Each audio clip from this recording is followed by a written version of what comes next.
Hello everyone. आज हम लोग बात करने वाले हैं जीन्स एंड एलील्स के बारे में। जीन्स और एलील्स बहुत ही सिमिलर टर्म्स हैं, इसीलिए बहुत सारे स्टूडेंट्स को इसे समझने में बहुत प्रॉब्लम होती है, यानी कि कन्फ्यूज़न रहता है। और बात यह है कि अगर आप ये टर्म को नहीं समझेंगे तो आप मेंडेलियन जेनेटिक्स को नहीं समझ पाएंगे।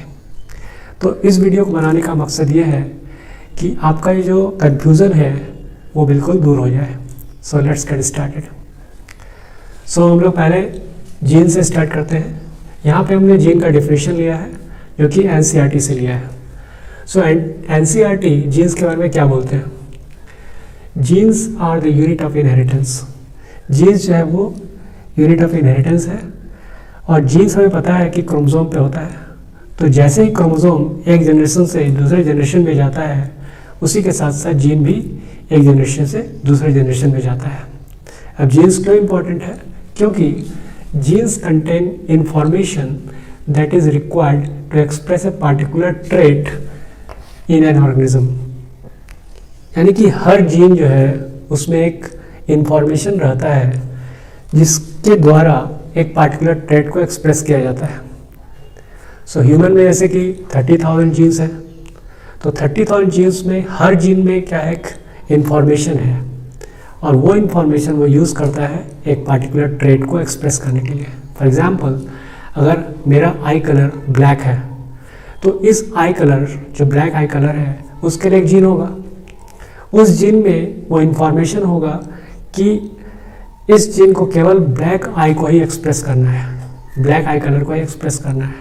तो इसी तरीके से जितने भी जीन्स हैं उसके अंदर इन्फॉर्मेशन होता है to express a particular trait को। ठीक है। अब यहाँ पे एक टर्म आ रहा है ट्रेट। अगेन यहाँ पे एक कन्फ्यूज़न होता है कि कैरेक्टर और ट्रेट में क्या डिफरेंस है। तो यहाँ पे हम देखते हैं कि कैरेक्टर क्या होता है और ट्रेट क्या होता है। कैरेक्टर, जैसे कि मैं आई कलर लेता हूँ तो इसको बोलेंगे कैरेक्टर। सीड शेप लेता हूँ, इसको बोलेंगे कैरेक्टर। लेकिन आई कलर में कुछ आई कलर होंगे, पार्टिकुलर आई कलर होंगे, जैसे कि ब्लैक आई कलर, ब्लू आई कलर, तो इसको हम बोलेंगे ट्रेट। दूसरे शब्दों में बोले तो ये एक ब्रॉड टर्म है और ये एक नैरो टर्म है।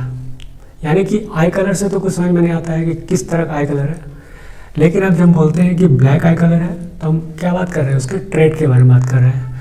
ब्लू आई कलर है तो उसके ट्रेट के बारे में। उसी तरीके से अगर हम सीड शेप बोलते हैं तो सीड शेप क्या है? कैरेक्टर है। लेकिन सीड शेप तो पता चलता नहीं है कि हम किस शेप के बारे में बात कर रहे हैं। जब हम एक पार्टिकुलर शेप के बारे में बात करते हैं तो उसको हम बोलेंगे trait. For example, round seed shape या रिंकल्ड सीड शेप। तो एक कैरेक्टर के दो कॉन्ट्रास्टिंग ट्रेट्स हैं। ठीक है। यानी कि सीड शेप हमें दो तरह का दिख रहा है तो इसको हम बोलेंगे one pair of contrasting trait. I colour हमारे को दो तरह का दिख रहा है तो इसको हम बोलेंगे one pair of contrasting trait. ठीक है, यहाँ तक क्लियर है। अब हम एलील्स की तरफ बढ़ते हैं। एलील्स का जो डेफिनेशन दिया गया है एनसीईआरटी में, genes that code for a pair of contrasting traits is known as alleles. यहाँ पे इंपॉर्टेंट बात यह है कि जीन्स भी क्या है, एलील्स भी क्या है? जीन्स ही है। वो ऐसा कुछ नहीं है कि वो दूसरा चीज़ है। एलील्स को भी हम जीन्स बोल रहे हैं, लेकिन ये one pair of contrasting trait को क्या करेगा? एक्सप्रेस करेगा। अब इसको फर्दर हम समझते हैं। यहाँ पे हमने एक न्यूक्लियस लिया है और यहाँ पे हमने क्रोमोसोम पेयर दिखा रहे हैं। तो यहाँ पे capital A small A, capital B small B, capital Y small Y, इन सब को हम अगर इंडिविजुअली बोले तो ये सब क्या है? जीन्स हैं। लेकिन कैपिटल ए स्मॉल ए, इसका लोकस क्या है? एक ही है। यानी कि लोकस उसको बोलते हैं जहाँ पे जीन क्रोमोसोम पे रहता है। यानी कि क्रोमोसोम पे जीन जहाँ पे रहता है उस पार्टिकुलर पॉइंट को हम क्या बोलते हैं? लोकस। तो कैपिटल ए और स्मॉल ए का लोकस क्या है? एक ही है। तो इन दोनों जीन्स को हम क्या बोलेंगे? एलील बोलेंगे। इनको हम जीन नहीं बोलेंगे, एलील बोलेंगे। कैपिटल बी स्मॉल बी का लोकस क्या है? सेम है, तो इसको हम एलील्स बोलेंगे। कैपिटल वाई स्मॉल वाई का लोकस क्या है? सेम है, इसलिए उसको एलील्स बोलेंगे, जीन्स नहीं बोलेंगे। ठीक है। यानी कि एलील्स हम टर्म उस समय यूज़ करते हैं जब दो जीन का लोकस एक ही हो उस कंडीशन में हम उसको जीन नहीं बोलेंगे, हम उसको एलील बोलेंगे। बस इतना डिफरेंस है। अब यहाँ पे हमने capital A small A, capital B small B, capital Y small Y लिया है।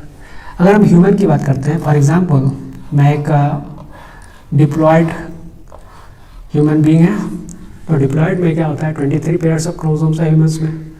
तो सपोज कि ये क्रोमोसोम नंबर 1 की बात कर रहे हैं, तो इसमें एक क्रोमोसोम जो है वो मैटरनल है और एक क्रोमोसोम जो है वो पैटर्नल है, मतलब कि एक फादर से आया एक मदर से आया। सपोज कि क्रोमोसोम 1 पे 2 एलील्स हैं, capital B small B. So capital हम रिप्रेजेंट करते हैं डोमिनेंट जीन से, स्मॉल हम रिसेसिव जीन से।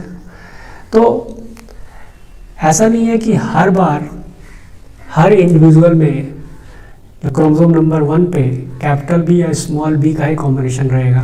यहाँ पे कैपिटल बी और कैपिटल बी भी आ सकते हैं, यहाँ पे भी स्मॉल बी आ सकते हैं। लेकिन अगर कैपिटल बी या स्मॉल बी रहेगा, जैसे कि यहाँ पे हमने दिखाया, तो इस कंडीशन को क्या बोलेंगे, हेट्रोजाइगस। और अगर कैपिटल बी या कैपिटल बी रहेगा तो इसको हम बोलेंगे होमोजाइगस। उसी तरीके से अगर स्मॉल बी रहेगा तो उसको हम बोलेंगे होमोजाइगस। कहने का मतलब ये है कि हर बार हेट्रोजाइगस कंडीशन नहीं रहेगा, होमोजाइगस कंडीशन भी रह सकता है। ठीक है, तो आपको समझ में आ गया है कि जीन्स और एलील्स में क्या डिफरेंस है। बहुत ही माइनर डिफरेंस है। माइनर डिफरेंस यही है कि एलील्स हम तब बोलेंगे जब जो जीन का लोकस एक ही होगा, उस कंडीशन में हम उसको जीन नहीं बोलेंगे, उसको एलील बोलेंगे। होपफुली आपको ये कंसेप्ट समझ में आ गया होगा। इन केस अगर आपको कोई कन्फ्यूज़न आता है तो आप कमेंट बॉक्स में लिखिए, मैं उसका रिप्लाई ज़रूर दूंगा। Thanks for watching.